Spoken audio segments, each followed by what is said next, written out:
Welcome back to Culture Binge, guys. This is the Wisecrack podcast where we explore what the hell is going on in the cultural zeitgeist. I'm your host, Michael Burns, joined as always by a woman who once told me that the only thing worth hoping for in all of life is a good nap. Serby. Serby, how are you today? I'm well rested. How are you? Oh, it's so good to hear. And this week we're joined by special guest, writer and philosopher, and however else he wants to be described, Tom Wyman. Tom, thank you so much for being here. Hello. So we're going to get into a lot today. So we'll check in on our good friend, the Delta variant, the thing that's currently ruining everyone's hot vax summer. And then, very excited, we're going to dive into Tom's new book, which is called Infinitely Full of Hope, talk about his work, and, you know, maybe to have the big debate on whether everyone should have kids or not. And Tom's going to tell you once and for all today, so you can either, after listening to this, get a vasectomy or your tubes tied, or immediately start trying to procreate with the consenting partner of your choice. But first, as everyone knows, we're going to do our slaps and chaps. This is stuff we're liking this week and stuff we're kind of hating this week. Serby, you look like you're full of slap and chap energy. You want to get us started? Sure. So what slaps is that I don't have COVID. It was just that's an important update last week. Yes, I was thrilled. I got a test. It was negative, and it was just altitude sickness. I'm feeling a lot better now. What chaps is that I am just feeling a little down because it seems like COVID's back on the rise, and I was feeling so hopeful. So now it just sort of feels like wah, wah, wah. Wow. So now the theme of today's episode is hopelessness. Tom, are you good with jumping in on this one? Do you have a slap and a chap? Oh, my life's just one endless neutral grey. I mean, I think what slaps at the moment. Well, my son, he's just turned 2. Aw, happy birthday! He's very into grapes, and he calls them bapes. Oh, that's very funny. So that's what I live for at the moment, to hear him ask me for bapes. so cute. And what chaps?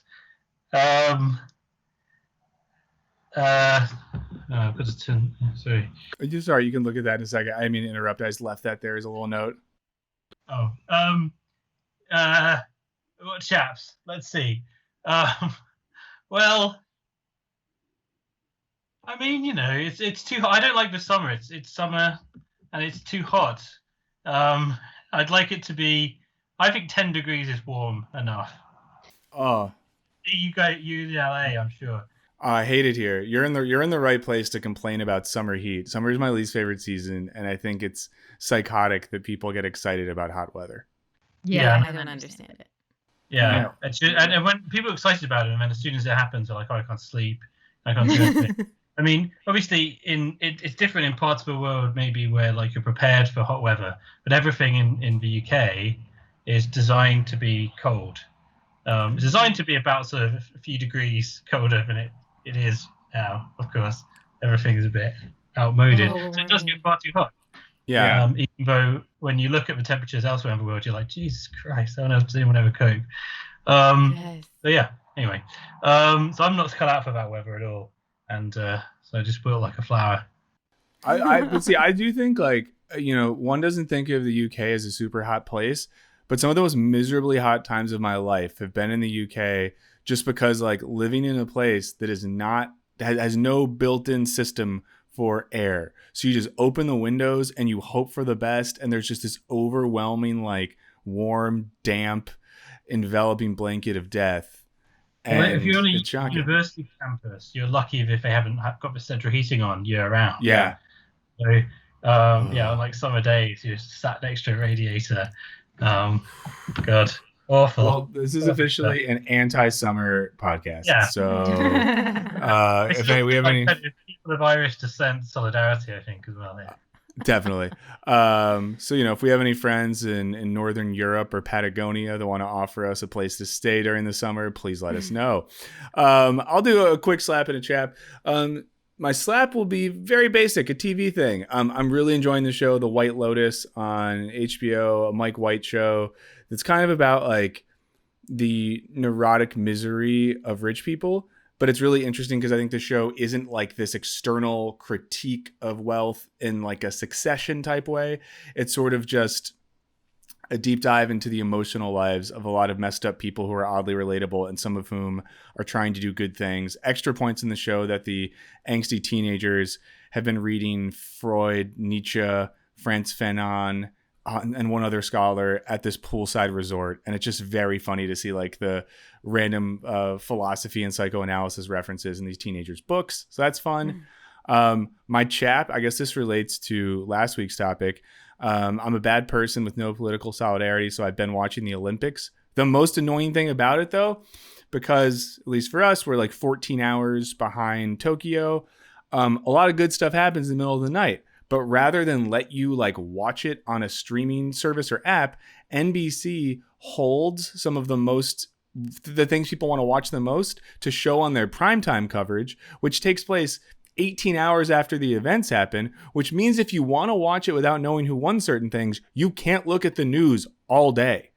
Because the newspaper, the New York Times in the morning will be like, this gymnast won this thing, but you can't fucking watch it for 12 hours. It's just very frustrating. And yeah, but I have been enjoying watching it. I think watching track and swimming are the best. I like sports where there's no judges and time is the only evaluator of victory. So there's no debate. You know, he or she who is fastest wins. Yeah, I think that's a good point. I feel like my interest in the Olympics has decreased this time around because I keep seeing who won everything. Yeah. So it just takes the joy out a little bit. Yeah, but my sneaky fun thing, I've watched late night diving a couple nights recently. Ooh. Very fun, very scary. Don't know how they do it. Scary. Some great British divers as well. So I know that Tom has to be beaming with pride. Yeah, sure. Why not? I've been paying attention to the Olympics as well. Why not? Yeah. Mostly what I see about the Olympics is people bitching about the athletes who beat them. Like, no one's ever good enough now to actually win anything. Like you know what I mean? Like, in the just every now and then you just hear a story about like some athlete said, well, they shouldn't have won. You know, they belong to the wrong organization, or like, you know, they don't count as a woman for whatever stupid reason I've cooked up. You know, it's just it's actually because it's not just about who's the fastest or anything like this. It's about who's the fastest according to the Olympics weird guidelines. Yeah, of course.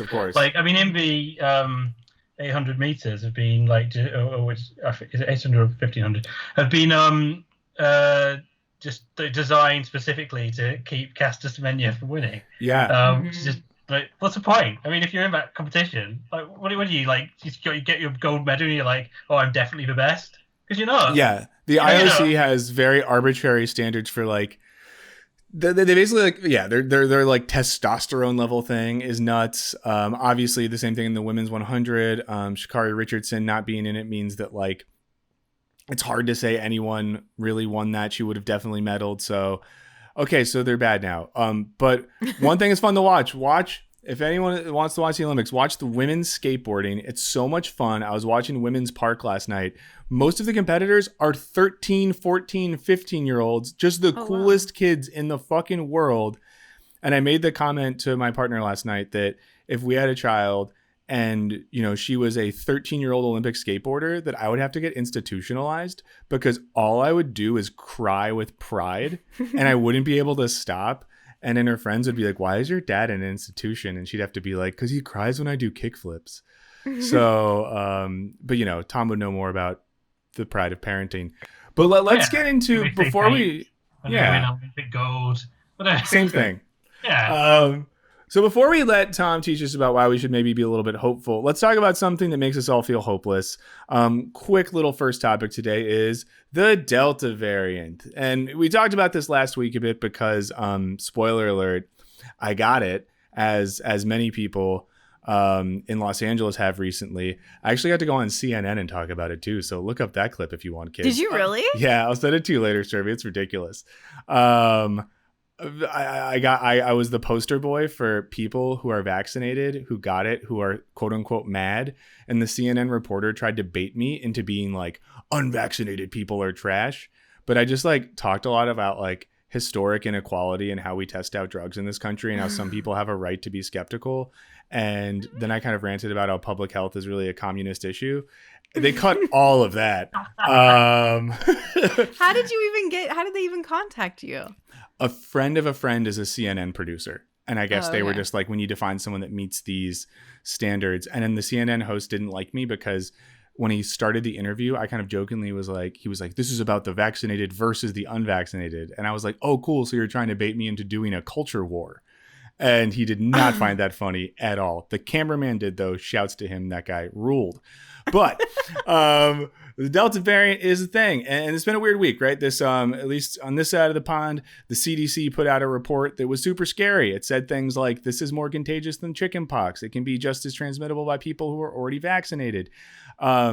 It showed that, the vaccines still work very well against the worst stuff like dying and hospitalization, but slightly less effective against catching it. There's also been the weird thing we talked about this last week, that the narrative for so long has been if a vaccinated person gets it, you just get like a bad cold for a few days. I don't know, as myself and like a lot of people in my immediate circle can attest, that's not true. I'm over 2 weeks in and still trying to get over my lingering cough. The one piece of maybe hope I saw this week was a New York Magazine piece written by David Wallace Wells, who's a good climate and science writer, interviewed some people who seem relatively smart. And there was one quote saying that they think in America will probably this will peak out in September. And that was based on modeling from Dr. Wyman's native UK, where I guess you technically live in the future, Tom, because you guys have already supposedly had your Delta variant wave. So out of curiosity, maybe I'll start with you. How has it felt over there? Because I feel like, didn't you all have your Freedom Day where Lord Boris said everything was good again, but at the same time rates were increasing, but now things are better. So what do things feel like from the future of COVID? I think in the UK, there's a big contrast in attitudes between people who are obviously still terrified and are really worried about the quite laissez-faire policies the government's pursuing in relation to the pandemic, and people who really just want to sack everything off and just not playing this anymore, we're not doing having a pandemic anymore, and it's just if we just think that it's not happening, and maybe it won't. So the government tends to cater to those people more, and around the time of the Delta variant surge, obviously lots of people were getting the Delta variant. And there's this pingdemic because we've got this centralized app here, which you're meant to use, the NHS app, or if your phone has been nearby the phone of someone who tested positive, then then it will tell you need to self-isolate basically. And this has had a major disruptive effect on already hospitality. Everything is very understaffed. It's had a major effect. Lots of places have had to close. Having only just opened up and that sort of thing. So we've got the government, we're very, very worried about that because basically, effectively, we sort of had a sort of de facto lockdown for a couple of weeks, and that sort of led to the curve being flattened a little bit.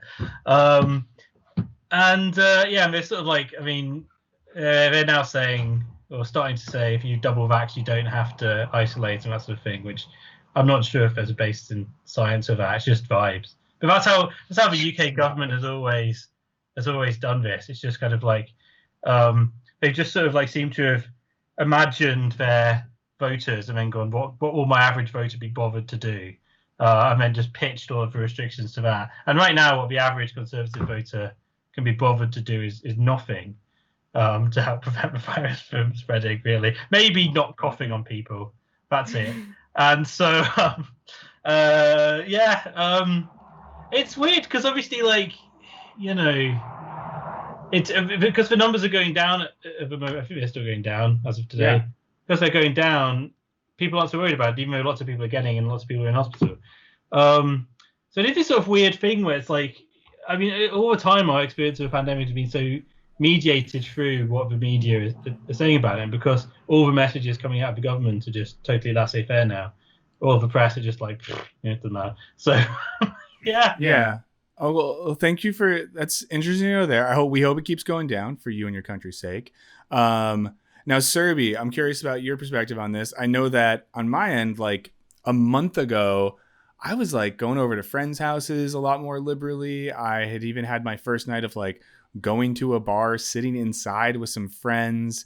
Got very excited. I was like, this feels like life. Had gone to the movies a couple of times, blah, blah, blah.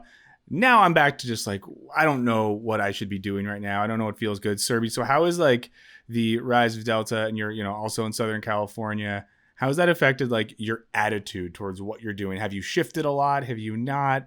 Are you scared? Are you not? Like, how are you feeling about all this?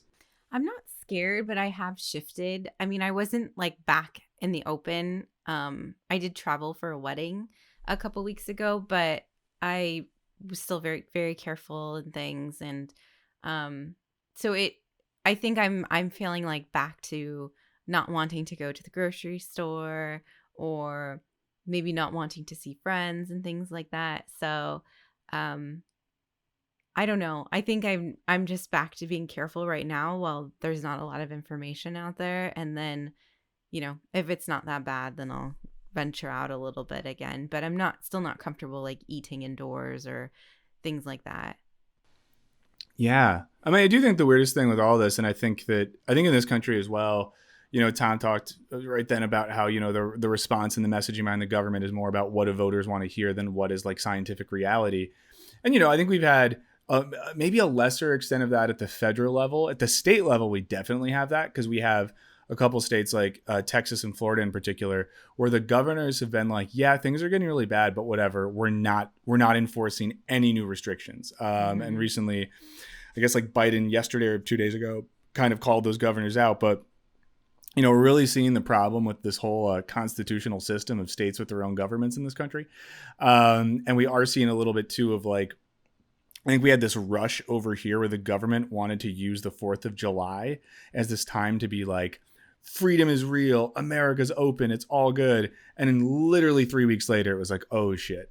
So I think there's been that rush to do good political PR rather than communicate. And I do think that's sort of not at all to be like a truther or come off as anti-science, but I think one of the biggest things we've seen is just like a failure of science and public health communication. And even at the local level, the Los Angeles County Department of Health put out this graphic that was like, what happens if you're vaccinated? What happens if you're not vaccinated? And the graphic literally made it seem like if you're vaccinated, it's more dangerous because they used weird colors. And the way they indicated safety was red X's. The way they indicated being unvaccinated is bad is green check marks. And a friend sent that to me and I was like, what the fuck? Who in the public health office was like, you know what'll make people feel good? Red X's, which mark the healthy things. So I really hope after like all, really poor UX. Like very poor. What the fuck? So I don't know. We'll check in on this. I just can't believe that, I mean, I don't want to look back now, but we've, you know, intermittently checked in on this pandemic on this podcast for so long now. Hopefully it stops. We'll just say this again. If you live someplace where you can get vaccinated, be safe. If you live in a country where you can't yet, I'm sorry, that's likely the fault of America. The WHO just said they want us to not give people boosters so other people can get vaccines. I think that's a good idea. And know that Serby and I have no involvement in federal level policy of this country. And if we did, we'd be shipping you vaccines ourselves. Okay, so let's move on to maybe a more hopeful topic. But first, we want to give a quick shout out to this episode's sponsor, Upstart. Now, this does make me think of something that came up when I was reading Tom's book. There's one of the good things about it, and we'll talk about this, is the weaving of personal narrative and with philosophical reflection. And Tom talks a bit in the book about what it's like to be a broke postgraduate student using your overdraft to pay rent. It reminded me of times in my life where I was afraid that a British bank was going to tell me that I couldn't use their money anymore to pay for life's necessities. And that's a scary feeling. And carrying debt is a scary feeling. And I'm sure that we've all had that at some point. Upstart is trying to help us make that final payment so we can get ahead. So Upstart is a fast and easy way to pay off debt with a personal loan all online. And whether it's paying off credit cards, high interest debt, funding personal expenses, over 500,000 people use Upstart to get one fixed monthly payment, because it's hard when you have a bunch of different debts you're trying to pay at once. I know that. I got a scary email from the student loan company today. Upstart knows that you're more than just your credit score and is expanding access to affordable credit. Unlike other lenders, Upstart considers your income and current employment to find you a smarter rate on your loan. With a 5-minute online rate check, you can see your rate up front for loans between $1,000 to $50,000. That's a lot. You can receive funds as fast as one business day after accepting your loan. So if this sounds of interest to you, you can find out how Upstart can lower your monthly payments today by going to upstart.com/wisecrack. That's upstart.com/wisecrack. Don't forget to use our URL to let them know we sent you. I can only assume they send us bags of free money if you use our link. So please do that. Loan amounts will be determined based on your credit, income, and certain other information provided in your loan application. So go to upstart.com/wisecrack, because debt sucks, but we're all going to live with it for the rest of our lives. Now that we've said that, let's get into it. We've referenced this before. Tom's here. We're going to talk about his book, Infinitely Full of Hope. To give a little bit of background, Tom, so you are, you're a writer, you're a philosopher, you did a whole ass PhD, so you're a real doctor and everything. You've taught at a few universities in the UK.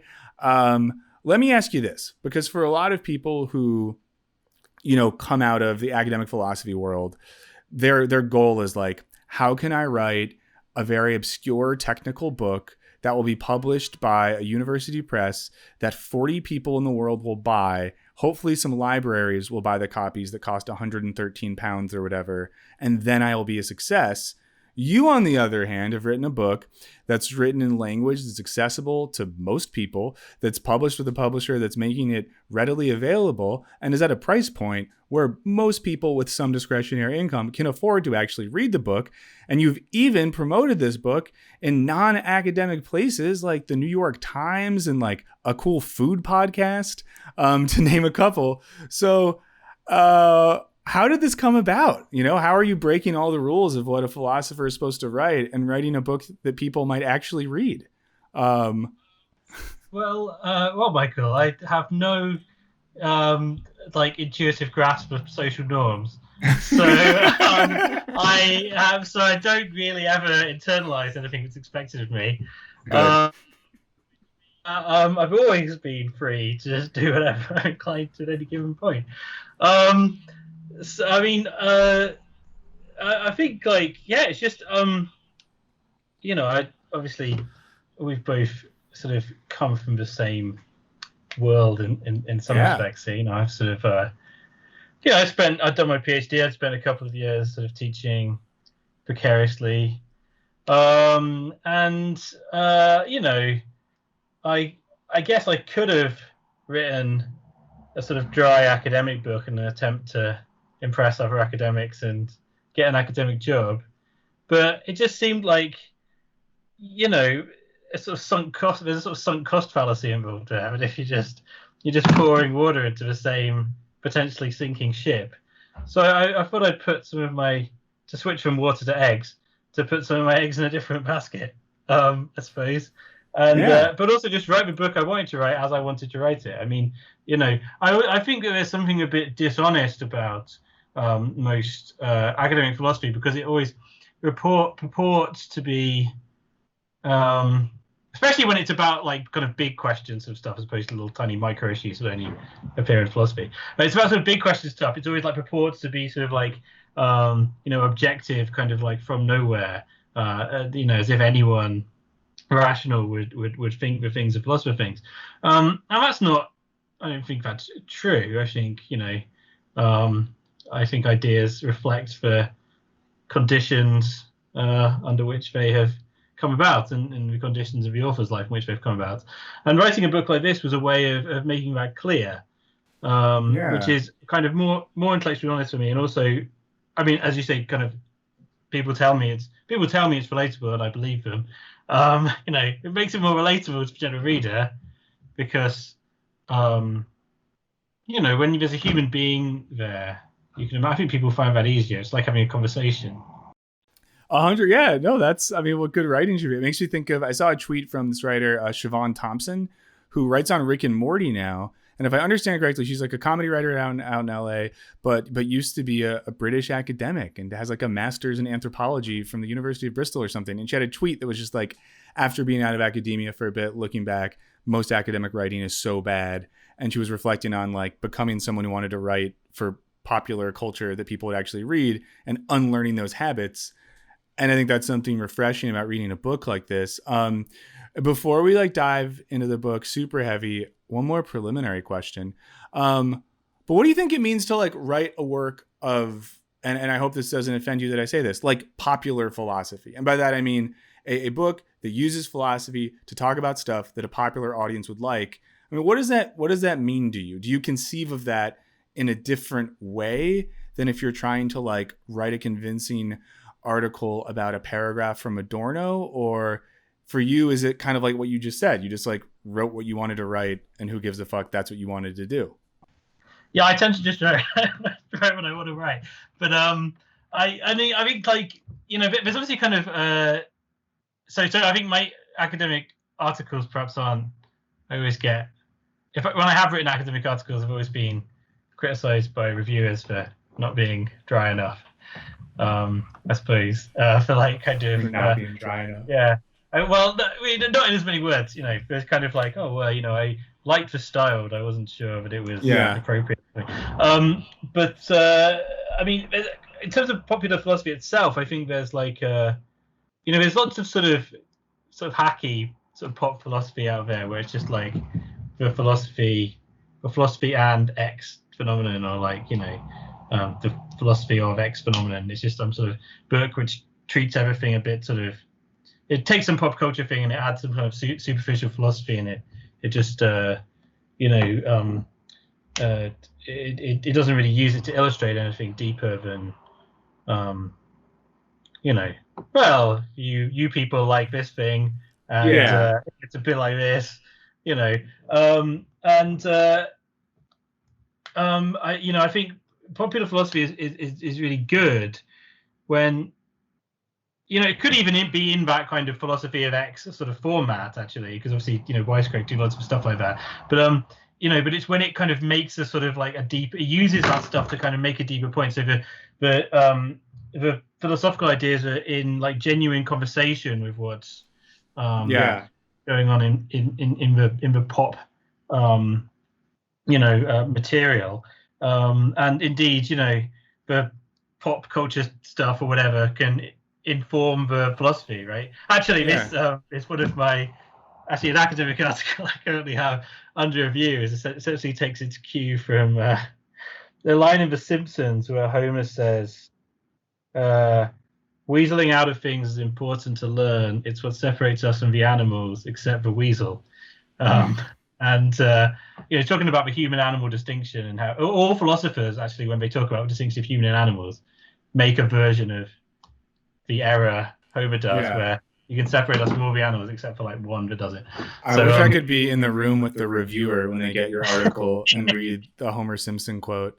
Well, to maybe jump then into the topic of your book, right? So Infinitely Full of Hope, to reduce it to something really reductive, because it does a lot of things, is you talking about why you think it's cool to have kids, going through the process of you and your partner kind of navigating morally and ethically what it means to be parents in this world.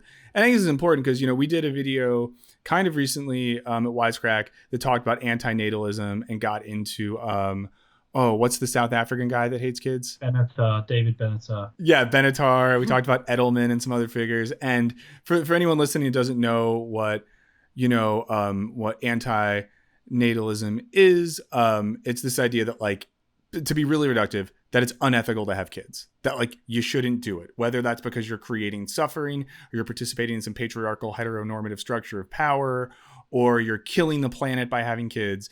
And in a lot of kind of like philosophical circles, leftist circles, edgy millennial circles, it's become a really common conversation about like, should we have kids? Is it bad? How could I do this morally? And I've been in settings with friends who have been like, I just don't know how anyone could have a kid right now, right? It's a thing that I think all of us have heard. So before I dive into that, Serby, I'm curious about this. Is this something you ever like think about, talk about? I think we've like chatted about it a little bit on this show before, but like, I don't know, in general, is that like a thing that comes up in your life, talking to friends, and what sort of stuff do you hear in those conversations? It does. It does a lot. And I think, so just in a previous episode, I did mention that I wanted kids so much. Like I was like, when I grow up, I want to be a mom. That would be amazing. When you grow up, because you're currently 15. I hope everyone knows that Serby is a really smart 15-year-old. I'm a child. So when I would say in the last 6 months, though, I don't feel that way anymore. I feel a lot more cautious and concerned. And I think that maybe I don't want to have children. And it's not because I don't love kids or don't want to be a mom, but just I feel uncomfortable with the idea of having a child right now, or just bringing a child. And maybe I might adopt or something one day. But I do talk about this a lot with my friends, and I would say it's split 50-50. And my friends, meaning a lot of the female friends that I have. So half already have children, and the other half says they don't want kids for the same reasons. So I think it's interesting how much I've changed in 6 months. Maybe it's because of the pandemic, or because I'm not in a relationship or whatever. It's given me more time to think, or maybe just to question that it doesn't have to be the next logical step when you get older. It's not like a necessary phase in my life cycle. It could just be like, I don't have to have kids. So yeah, I feel like I lost my train of thought halfway through that answer. Basically. No, that's good. And I do think it's interesting, Serby, that you bring up the pandemic, because I have a few friends who have had children during the pandemic. I think in a similar timeline, I imagine, to Tom's son. Because I have a few friends who have kids now, they're like a year and a half, 2 years old, and they've reflected on how weird it's been to have the first year or two of their child's life be in that. And I've heard some of them say the pro of it is that like they weren't commuting to jobs, so they were at home with their child, spending time with it. Some other friends I've heard say the weird thing has been they feel like their child is like under socialized, because there's been big gaps where the only humans the child has seen were like the parents. One of these kids actually went to its 1 year old birthday party, and it was one of the first kind of like post-vaccinated events, and this kid looked so scared of all the people in there, and I kind of felt bad for him, because it was like, oh, you didn't know there was others, you thought there was just the two. Oh, that's sad. Yeah, no, but I think all that is relatable. So I guess then, Tom, and this is, just thinking about it from the book. So you're pretty clear in the book that like you and your partner always knew you wanted to have children. That's something you thought would be fun, cool, good, inspiring, hopeful, all these things. So for you, like, did you start from a place of having your sort of like human brain that was like, yes, this is great, I want to create life with my partner, and a bit of that like thinky philosophy brain that was like, but is this technically a good thing? Or, I mean, did you exist in that space at all before you had your child? I mean, actually, to be honest, if I'm really honest, I think that kind of like thinky philosophy space actually only really opened up in the same way, like once the child had been conceived and I saw my son on the scan, which so it came a bit too late, perhaps I wasn't thinking enough. In fact, I mean, before we did conceive a child, my worries were almost always just like practical kind of economic sort of worries, like could we ever afford to have a child, or would I actually be physically sort of able to look after a child, those sorts of worries. And then I saw my child on the scan. I was like, oh shit, this is a person, right? I do actually have duties. It isn't just something that we want. It's something I have duties to. So yeah, I mean, it's kind of like, I suppose in my defense, I think it's a lot easier to feel that you have duties to some thing that exists, as opposed to a merely hypothetical child you might not even have.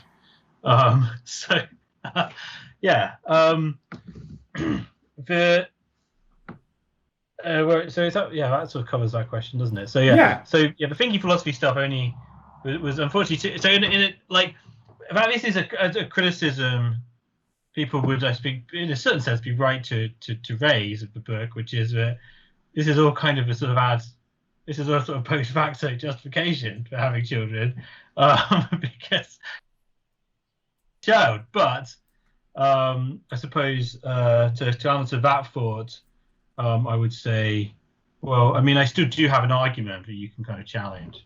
So, I hope it's a good argument. Obviously, it's an argument that I have constructed. So one of the aspects of the book, I'm curious, to hear you talk about this, Tom, and hear you think about this, Serby, is this idea that, to be really crass with it, and everyone should read the book, but the idea that we can hope for things, and part of what it means to have a child is that we can hope for a more collective we rather than an I, so that rather than only doing things because hopefully it makes my life better in having a child and helping it grow and be like a cool person and stuff, I'm participating in hope for a future. And to really quickly divert into like philosophy land, some of that argument reminded me of like a French philosopher, Alain Badiou, who is really into the idea of like, collective subjects, so just groups of people that make something really cool happen. He calls that being immortal, because it means that while you're not going to live forever like a vampire, if you're a part of a cool artistic movement or a scientific development or a romance or politics or whatever, you're participating in a thing that's going to live on after you. So that's like a little bit of what I was getting from the book, that having children is a way to like participate in acts of hope for the future, even if that means it's not like, our future. Is that a fair interpretation of your work? It's a great interpretation of my work. Yeah, I couldn't have put it better myself. I mean, hopefully, I might have put it better in the book. I don't know, but I couldn't put it better myself right now, because I did write most of the book before I had a toddler. But what I would say about, like, I think this is like the sort of one of the most important points to me is, and one of the most important kind of experiences I've had in sort of becoming a parent, and one of the reasons I'd recommend parenthood, is that once you have a sort of child, you don't really matter so much anymore. Your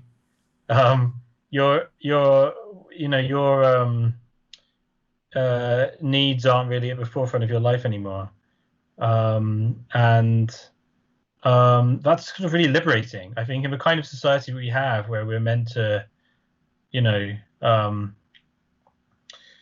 act in our own sort of like selfish interest over time. It's sort of wonderful to have a reason not to. Wow. That's kind of beautiful. Serby, I know that you have to run soon, because for everyone that doesn't know, Serby has a really important job. We'll never tell you what it is. It might be the FBI, it might not be, but Serby has to run a little bit. Serby, I want to make sure you have time. I'm wondering if there's anything that you wanted to ask Tom or throw in as a grenade into the discussion before you have to skedaddle. So what you're saying about having a child, and it sort of adds another variable into the world. This is just me paraphrasing or whatever, but you add another variable into the world, and then it could help the future. That's how I've always thought about when I wanted children, was I'm going to raise considerate, empathetic, strong children that will hopefully do something really wonderful in the world one day. And whether that's on like a micro level with just helping individual people, or a macro level and maybe go into some sort of function that would be able to affect positive change on a greater scale. However, I wonder what do you know like why I changed? Like, do you think it's anxiety? Do you think it's the pandemic? Like, because it was really just 6 months ago, I was like, no, like I can't do that. I still just can't have kids, even though I wanted to have them for all the same reasons that you've discussed on this podcast in your book. And then suddenly it was like, no, I can't do it. Like, for me, I just can't do it. Yeah, I mean, I guess, yes, obviously, like this, part of the idea is that, your kids might do things wonderful in the world. But I suppose, like, there's obviously kind of very real concerns about that might just be so totally irrational. But actually, your kids, for one thing, is human beings, right? So just like every other human being, right? They're going to be flawed in all sorts of ways, regardless of how good a parent you might happen to be. But also, like, there's a kind of, it feels almost a bit like you're kind of passing the buck, right? You're going, well, you guys have to do it, but you're the next generation will sort it out. We can't, we're too far gone, but we can, So, so I guess, like, what I would sort of emphasize in kind of response to that would be that in line with the stuff I've said about parenthood kind of like giving you a kind of reason not to act in your own selfish interest, raising children oughtn't to be something that you just do for your own kind of to sort of placate your ego, or to as an individual, as a parent, right? Raising children is something kind of like which also ought to be done on a social level. And once you have a child, I think this sort of become so obvious that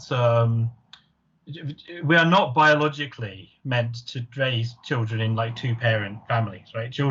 Small children need vastly more attention than two human beings, no matter how dedicated you could possibly give them. And they need to see the world to explore things, right?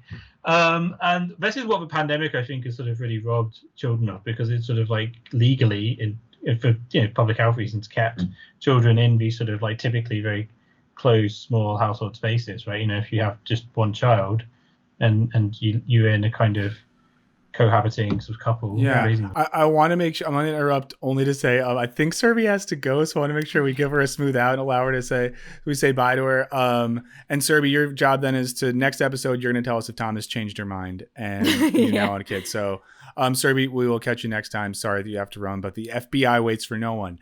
Bye. Thank you, Tom. Sorry I didn't get to the end of my response. Yeah. No, that was good though. I want to ask you a couple more things. I'm now on the Serby screen, looking at just the side of yes, where your head is. Your double screen. So everyone who's in the stream is loving this right now. That's so weird how one of them's different. So here's a question I have for you. I think that like an interesting thing about hope, you talk about this in the book, is I feel like sometimes it's caught between being conceived of as like a theological category in which hope becomes this fantastical thing, or like an aspect of messianic thought where we're waiting for a savior or a messiah that's going to make things better. And that's why I like, the examples you give about politics in the book, I think work really well. As a Yank, I of course liked the Obama thing because it was this reminder of this political moment where there was this narrative of hope. Everyone got really excited. And I even remember I was living in Scotland during the 2008 election. And I remember when Obama won, all of my like European friends were just like, yeah, they were like so hyped. And I was like, holy shit, being an American doesn't feel bad right now. People actually, my like German friends are like, hey, not so bad. And I was like, cool. But that we all know how that turned out, right? Because I think what we learned from that example, and I think we saw this with Corbyn a little bit and some other recent political figures, is we all secretly just want the Messiah to do it for us. So hope becomes a mechanism of, thank God, this person on TV is going to do the thing for me or whatnot. I think politically hope is really different. I think that's like the Greta Thunberg example you bring up is good. When hope becomes political, it's about, okay, here's what we're hoping for, and that is orienting our praxis. We're going to do stuff to work towards this like hoped outcome. And I think you handle that really well in the book. Something I wonder about though, with children and hopefulness is like how much, and hopefully this tracks, that distinction affects the way people approach children. I'll give this example.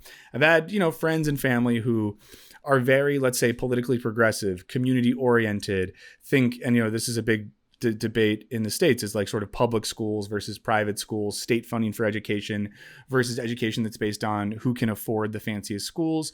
And, I've known people who are very progressive, left-leaning politically, but when they have a kid, all of a sudden they make exceptions, right? So it's no longer about public school is important for my children. It's, well, public school is good in theory, but my Messiah needs to go to the most elite private school. And there's actually I heard a good podcast with MSNBC host Chris Hayes talking about this and being honest about like becoming a rich dude and that being in conflict with, his personal politics.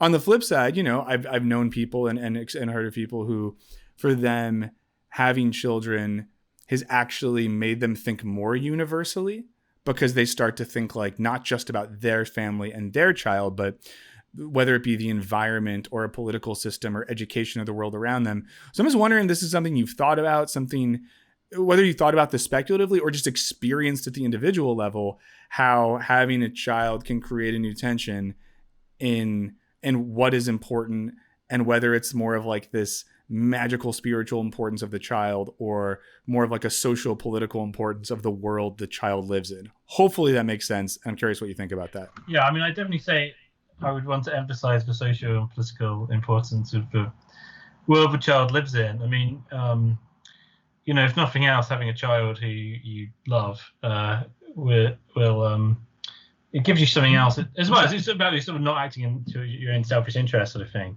Gives you kind of an additional sort of stake in the world. But of course, as with everything, we need, and I talk about this towards the end of the book. We need to navigate what that means in the same way that we need to navigate what pretty much every challenge we face in our life might mean. And you can see why people who believe in sort of education to be universal state fund or something might end up sending their own children to private school, because state schools, as they actually exist, they might it might not be sort of functioning, and if you can save your child from an environment you feel isn't going to be good for them, then of course you can see why someone would do that. But I suppose in those situations where what you sort of feel inclined to do as a parent come up against your political convictions, the thing to do is to find some way of navigating it better, right? In that sort of situation as described, doesn't really sound like either option is adequate as is. Yeah. So then you've got to think, well, what else can I do? I mean, how is there a way of being able to send my child, or being able to kind of fighting for a better state school system? I mean, in reality, one of the reasons why state school systems fail is because richer parents take their kids out of school, and then politicians feel able to slash budgets. So obviously, if you're kind of thinking about this at all, that you are part of the problem, as I'm sure this guy does. Yeah, no, that's good. There's a question from the chat actually from someone who shares some commonalities with both of us, and that it's a former academic philosopher who left for the popular writing world. Philosopher and screenwriter Justin Boyd in the chat says this. He says, well, so much hope rhetoric covertly assumes that there is some solution out there, guaranteed somewhere, so that even if we aren't smart enough to figure it out, someone will. And then he says, and that's not true. So I wonder what you make of that, this idea that a lot of rhetoric around hope, and I think this does kind of relate to like the theological type of hope we were talking about. So what do you make of that? The idea that like hope rhetoric assumes that like even if we can't make the world better, some magical person in the future will, and whether or not that's a way to think about it, helpful to think about it, or just straight up not true. So I'm curious what you think about that. Well, I think it's true insofar as hope as a concept only really emerges in conditions of uncertainty, right? So I mean, if you knew that someone was going to come along and solve it, then you wouldn't need to be hopeful, because you just have knowledge, right? Mm-hmm. So yeah, I mean, the question then is, what do you do about uncertainty, right? How are you going to orient yourself towards it? I mean, in the book, this is part of my argument, but I want to argue that you're not kind of properly hopeful if you kind of orient yourself passively towards that uncertainty, and you kind of just go, well, maybe something will happen, maybe it won't, if it's God's will or whatever, and something will happen, someone will come and save it to me, or like which you could say God in that situation. You could say kind of future generations of human beings. Oh, they'll find something sorting it out. Right? Who cares, right? I think what I want to argue is that a properly hopeful way to orient yourself within that uncertainty is to kind of find ways of actively bringing about better states of affairs, basically. And of course, when you're oriented towards that rationally, it might at some point come about where you just go, "There's nothing I can do. Right? There's nothing anyone can do." But again, the kind of the sort of right way of seeing that, to my mind, is to not go easily into despair. Right now, there is a tendency for people to go very easily into despair, because despair can be very comforting. Because if you're in total despair, or if you act as if you are, you don't need to do anything, do you? If you go, well, we're fucked, the world's going to end anyway, regardless of what I or anyone else does, we're doomed, then you can just live your life as you were, right? You don't have to change anything. But if you take seriously the possibility of doing something, of things being different, then you actually do have to do things that are different, regardless of whether or not you know they're going to work. Yeah, I mean, that's why I like the way you used Kierkegaard in the book and talking about, his concept of despair. Because, of course, I think when it comes to both like despair and anxiety, Soren Kierkegaard, Danish philosopher, yada, yada, yada, if you don't know who he is, Wikipedia. But yeah, I mean, gets at the debilitating aspects of despair. And I do think this isn't just like blowing smoke up your ass either. There's something slightly Kierkegaardian about your book, in that, Kierkegaard often in his writing, whether it's via his own voice or via these pseudonymous characters, lets us know how he's feeling about stuff. So when Kierkegaard writes about despair, he's writing from a position of despair, and you feel bad for the guy, like this sad Danish rich boy all alone, drinking too much coffee and feeling bad. But of course, for Kierkegaard, there is this, solution that looks like faith. You make the point in the book that, like, okay, but a lot of it for him boils down to, well, God, and you're like, well, I'm not looking for a theological solution. But that's why I've always thought like Kierkegaard is interesting structurally, because it's sort of like, well, there has to be a level of faith, commitment, hope that gets you out of that. And I do think that's why, like, there's an interesting commonality between, good Lutheran Kierkegaard and some sort of like 20th century post-Marxist thinkers like Badiou, who have a similar argument about like fidelity and hope and the kind of pull from the Christian tradition there. So, but I do, like, I don't know, I'm someone who kind of sees and struggles with that tension, right? Sometimes I think, yes, if we are oriented around some hope and there's some project there, the future is uncertain, but that doesn't mean that, to use the corny quote, that like a better world is impossible.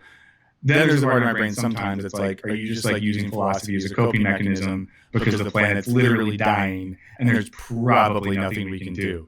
And I definitely like oscillate between those two. I have those thoughts when I think about having children. And to be fair, because you're so vulnerable and honest in the book, like, I currently am not too far away from my partner and myself potentially trying to have kids. And it's just, it's a thing that's so hard to not go back and forth between. This idea that, like, yes, hope is possible, a better world is possible. We have all these examples in history of people collectively doing amazing things. On the other side, well, if there's no more water or air to breathe, no amount of, good intellectual thinking is going to save you. Yeah, I mean, obviously, that's obviously a lot. Yeah, sorry to throw that out there. I'm more just like throwing stuff at the wall, but yeah. No, obviously, I think there are kind of open issues about, faith and whether faith can be rational or sort of more or less rational, that sort of thing. Or whether it has to be bestowed by grace or whether you can choose to have it, and that sort of thing. I mean, I suppose like, I've been using this argument when I've been talking about the book, which is that, so I mean, if you just have if you just have one child, right? Firstly, you've not, you're still below the replacement level of fertility.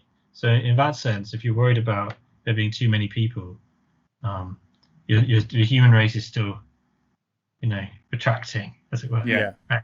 But secondly, God, do you know how bad it's going to be if on top of there being, drought and everything wildfires, if there's also a massive social care crisis because there's this cliff edge of aging population where no one, hardly anyone in the generation is having children, and I mean, this is the sort of thing that I don't think any society, is it's even like roughly kind of organized as the way we have it now, would possibly be able to deal with.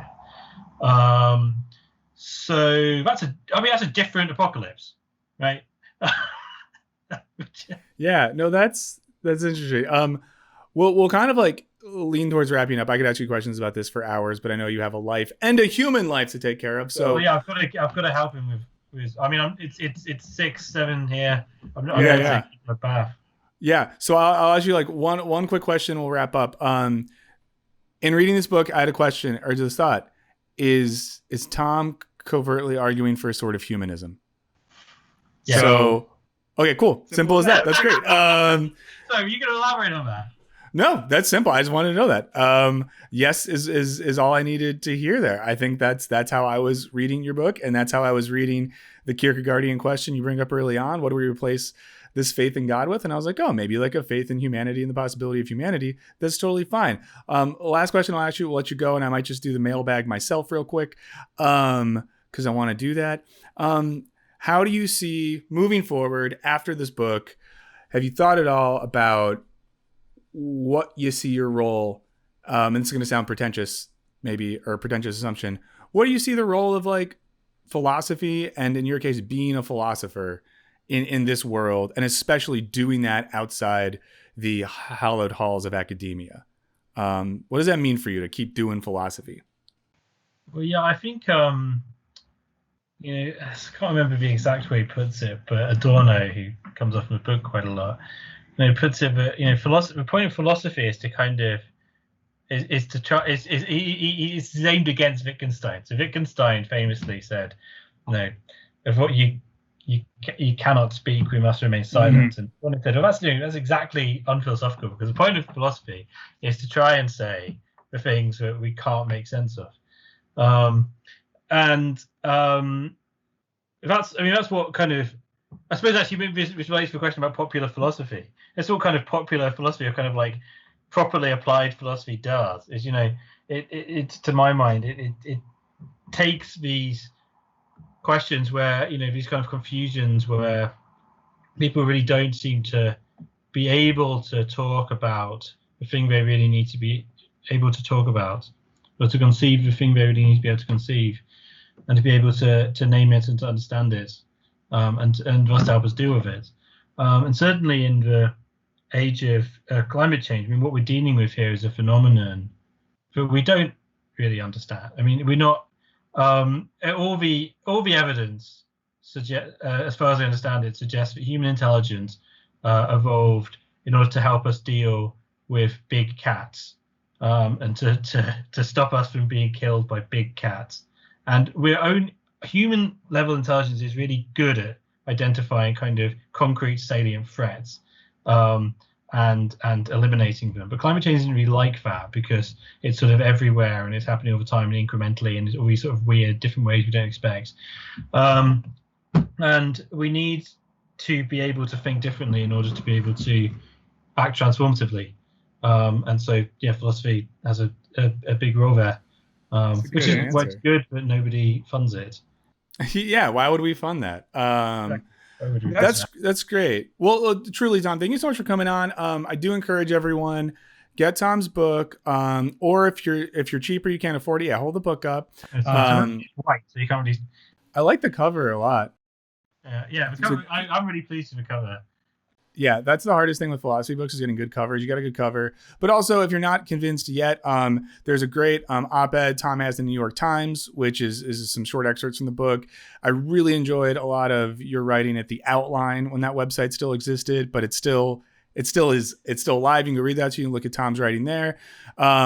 Also, if you're a Wisecrack fan, Tom's been writing videos for us. So if you haven't noticed that yet, go try to find which ones are his. He has one we're working on right now that I'm so excited about. It's going to be the first time we talk about I Think You Should Leave on Wisecrack, and I can't wait. Before I let you go, Tom, where can people find you on social media? If they want to see your musings on Twitter or other platforms, where do they do that? Hell Fun to Death. Cheers. Health unto death, a play off Kierkegaard, friends. Adorno. The Adorno's play on Kierkegaard. Yeah. Adorno's pun on Kierkegaard. So you can tell that I just started my PhD when I came up with that handle.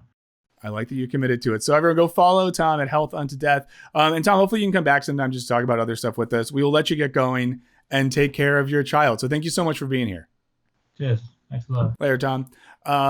So that was Tom, everyone. What we'll do real quick then, guys, is I'm just going to do a couple emails because we're here. You wrote a lot of great ones. A reminder is always, if you want to get in touch with us, you can do that. And you should do that. And you can do that by hitting us up at, wait, let me remember the address. I forgot to put this in my notes. I'm very embarrassed right now. Maddie, if you're on the line, you can remind me. Is it culture@wisecrack.co? I think it is. I think that's how you get in touch with us. Here we go. I got it now. culturebinge@wisecrack.co. Write us an email. Let us know what you think about Tom's discussion, his book, anything else we talked about, or call us at 213-534-8807. That's 213-534-8807, culturebinge@wisecrack.co. I'll just quickly go through a couple emails we have this time. So this is from Brian. This is about last week's episode. Brian says, I'm sorry to hear that you've been struggling with COVID. I hope this email finds you in much better health. Thank you. It really means a lot. Says, I'm writing to comment on your Olympic episode. I'm from Puerto Rico, and anytime an athlete competes representing our flag, it's a very big deal. As I'm writing this email, we just won our second gold medal in Olympic history. Jasmine Camacho Quinn, women's 100 hurdle. That race was awesome. Puerto Rico has a complex history with the U.S., and as of late on the island has become unbearable for your average Puerto Rican. I've had to say goodbye to many friends, family members who would have probably lived out their lives here had it not been for the ongoing economic, social, and political crisis. He says, I lose access to power and water at least twice a month due to the poor state of our infrastructure. Having an Olympic delegation gives us at least something to look forward to. Seeing them compete, even if they don't win, is a slap in a sea of chaps. Well put. Maybe there's a little bit of escapism in it too. P.S. I really enjoyed listening to Raymond on this episode. Maybe considering him in the running for permanent host. Thank you. That's good to hear. Glad you liked Raymond. And I think, Brian, you didn't know this, but this obviously relates to this episode, talking about hopefulness in the way in which something as simple as Olympic athletes competing for a country that's going through a really bad time can symbolize hope. I think that's great. Zach also wrote in about the Olympics. Zach said, let me start by saying this channel is amazing. Thank you, Zach. Everything Wisecrack has created has propelled me on my philosophical journey. I think you're going to like this episode then, Zach. He says, so let's begin. In response to the question, should we have the Olympics? I might also answer questions like, should I listen to R. Kelly? Should I buy from Amazon? Should I take notes with a pen and paper? Should I use my MacBook Air Pro Nano 2.0 indestructible touchscreen? My answer may sound pessimistic with a hint of optimism. Morality is impossible. Follow me on this one. Everything you do or don't has moral implications in a negative way.